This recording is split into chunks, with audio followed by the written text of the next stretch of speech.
इस मसीह के बाबरकत जलाली और कुदूस नाम में आपको पास रियाज बरकत का सलाम पहुँचे। सुबह की ताजगी और खुदा की खुशनुदी आपकी ज़िंदगी में हमेशा कायम दायम रहे। रोज़ों की तलावत 23 मार्च 29वां रोज़ा। आज हम रोज़ों के तनाजुर में खाने पीने और दीगर हक़ाइक़ का बगौर मुतालिया करेंगे। रोज़ा बहुत सख्त हुआ करता था। इस वक्त दिन में एक वक्त खाने की इजाज़त हुआ करती थी। बहुत सारी जगहों पर अंडे और दूध से बनी अशिया खुर्दनोशी के इस्तेमाल की सख्ती से ममानत थी और रफ्ता रफ्ता 8वीं और 9वीं सदी ईस्वी में मगरिब में इसमें तब्दीलियाँ की गईं। रोज़ा खोलने के औकात को आहिस्ता आहिस्ता 3 बजे बाद अज़ दोपहर कर दिया गया। 15वीं सदी ईस्वी में दोपहर के खाने का रवाज आम हो गया।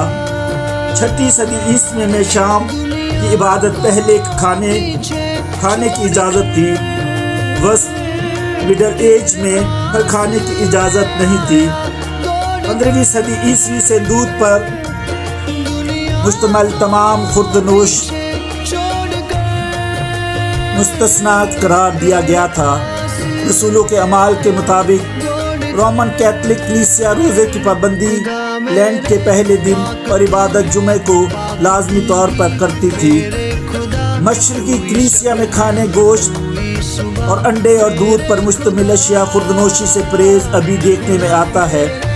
रोमन कैथलिक कलीसिया में रोज़ों की इबादत को बपतिस्मे के साथ मुंसलिक होने की झलक इन हवालों से नज़र आती है जो रोशनी मर्दों में से जी उठने और पानी वगैरह से मुतालिक है। तौबा के लिए हमेशा रोज़ा और कदीम दिनों में रखे जाते थे। रोज़ों के अयाम को तौबा और रूहानी रियाजत का वक्त तस्वर किया जाता था। इतवार को क्योंकि मसीह यीशु के जी उठने का दिन है, इसलिए इतवार को रोज़ा नहीं रखा जाता था। मगर भी कलीसिया अब ज़्यादा ज़ोर तौबा और इस्तिग़फ़ार पर देती थी और तमाम किस्म की ऐश और इश्क़ से इज्तनाब और खैरात बांटने और दीगर मजहबी रूहानी सरगर्मी और मशकों को पर तवज्जो देती थी। हालिया बरसों में मगरबी कलीसिया में जिस्मानी रोज़ों की बजाय रूहानी पहलुओं पर ज़्यादा जोर दिया गया है। ओनली जीसस के लोग कहते हैं कि इंजील मुक़द्दस में यीशु ने फाका किया, रोज़ा नहीं रखा। तो क्या इन नाम नहाद मसीहों की इस तालीम से लफ्ज़ रोज़ा मुर्दा हो जाएगा या हम रोज़े ना रखें? हालांकि इंजील मुक़द्दस में मत्ती ही में यीशु मसीह ने लफ्ज़ रोज़ा और रोज़ेदार 4 मरतबा इस्तेमाल किया है। और जब तुम रोज़ा रखो तो रियाकारों की तरह अपनी सूरत उदास ना बनाओ, तुझे बदला देगा।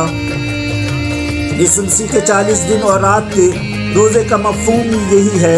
सो कलीसिया इंग्लिस्तान की डिक्शनरी के मुताबिक 40 रोज़े सिर्फ तौबा, रियाजत, रफ़ाकत और दुआ और कलाम के वादों पर गौर और खौस करने का वक्त ही नहीं, बल्कि इब्लीस की जारहाना जंग का मुकाबला करने और इसे शिकस्त फाश देने का वक्त भी है। और इब्लीस के साथ जंग करने में हमारा कप्तान, हमारा कायद यीशु मसीह हमें मोहरिक भी करता है। ये 40 रोज़े कुछ चीज़ों को तर्क करने ही में नहीं, बल्कि खुदा के फजल और खुदा हमारे साथ है बेद को लायक तौर पर जानते और इसे अपने साथ हर काम में शरीक करने का नाम भी है। खुदा का फजल, खुदा हमारे साथ का बेद और खुदा मसीह खुद है।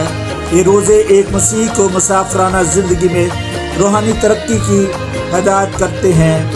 कलाम का पढ़ा जाना और सुना जाना हम सब के लिए बाइस से बरकत हो। आमीन।